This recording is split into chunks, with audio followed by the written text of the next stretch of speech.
Serial यह रिश्ता क्या कहलाता है का आने वाला ट्रैक दर्शकों को हिला कर रख देगा। कहानी एक ऐसे मोड़ पर पहुंच चुकी है जहां अरमान और अभीरा की जिंदगी पूरी तरह बदलने वाली है।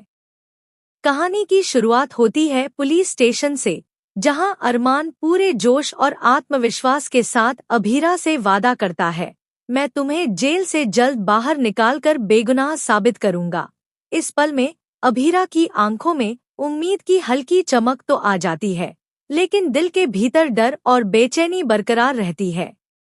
अरमान इस बार किसी भी कीमत पर सच सामने लाने के लिए दृढ़ संकल्पित है।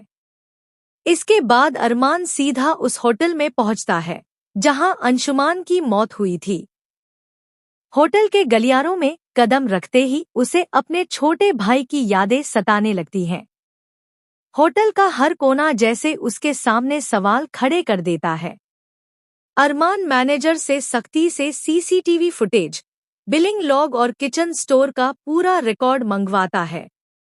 फुटेज को बार बार देखने और कागजों को खंगालने के बाद उसके सामने एक चौंकाने वाला सच आता है। जिस कॉफी को अंशुमान ने पिया था, उसमें डाली गई चीनी का पैकेट एक्सपायर्ड था। यानी अंशुमान की मौत कोई साधारण हार्ट अटैक नहीं, बल्कि लापरवाही से हुई एक दर्दनाक दुर्घटना थी। अरमान तुरंत उस शुगर बैच की सील, डेट स्टैम्प और इन्वेंटरी रजिस्टर को मिलाता है और पूरे सबूत के साथ सैंपल फॉरेंसिक लैब भेज देता है।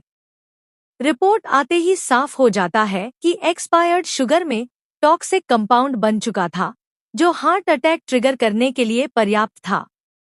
अरमान सबूतों के ढेर के साथ कोर्ट में पेश होता है। दस्तावेज, फुटेज, स्नैपशॉट्स और लैब रिपोर्ट के सामने जज भी दंग रह जाते हैं। अरमान अपने तर्कों से यह साबित करता है कि यह मामला होटल की लापरवाही का है, इसमें अभीरा की कोई गलती नहीं है। आखिरकार कोर्ट अभीरा को क्लीन चिट देकर रिहा कर देता है और आगे की कार्रवाई होटल मैनेजमेंट के खिलाफ दर्ज करने का आदेश देता है। पूरे परिवार में राहत की सांस भर जाती है। दादी सा, विद्या और मायरा की आंखों में आंसू छलक आते हैं। लेकिन इस जीत के बावजूद अभीरा के दिल में गहरी खालीपन की लहर उठती है। वह जानती है कि अब भी उसकी जिंदगी आसान नहीं होने वाली।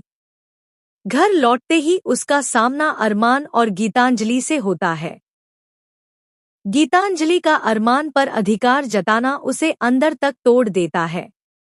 उसके कानों में गूंजने लगते हैं अंशुमान के आखिरी शब्द, खुश रहना अपने लिए और मायरा के लिए। इन शब्दों की गूंज उसे एहसास कराती है कि इस घर की हवा उसके जख्मों को और हरा कर देगी।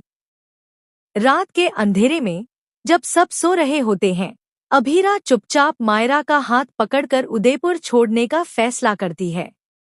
उसका मन कहता है कि इन कड़वी यादों से दूर जाकर ही वह अपनी बेटी को सुरक्षित और खुशहाल जिंदगी दे पाएगी। वह आंखों में आंसू लिए बिना पीछे देखे शहर छोड़ देती है। लेकिन असली झटका तो अगली सुबह लगता है। अरमान जब यह जानता है कि अभीरा और मायरा कहीं चली गई हैं, तो उसके पैरों तले जमीन खिसक जाती है। वह बेतहाशा सड़कों पर उन्हें ढूंढने निकल पड़ता है। उसका चेहरा बेचैनी और डर से भर जाता है। गीतांजलि उसे रोकने की कोशिश करती है, मगर अरमान गुस्से और दर्द में साफ कह देता है, मेरा फर्ज और मेरा प्यार दोनों मुझे अभीरा और मायरा तक ले जाएंगे।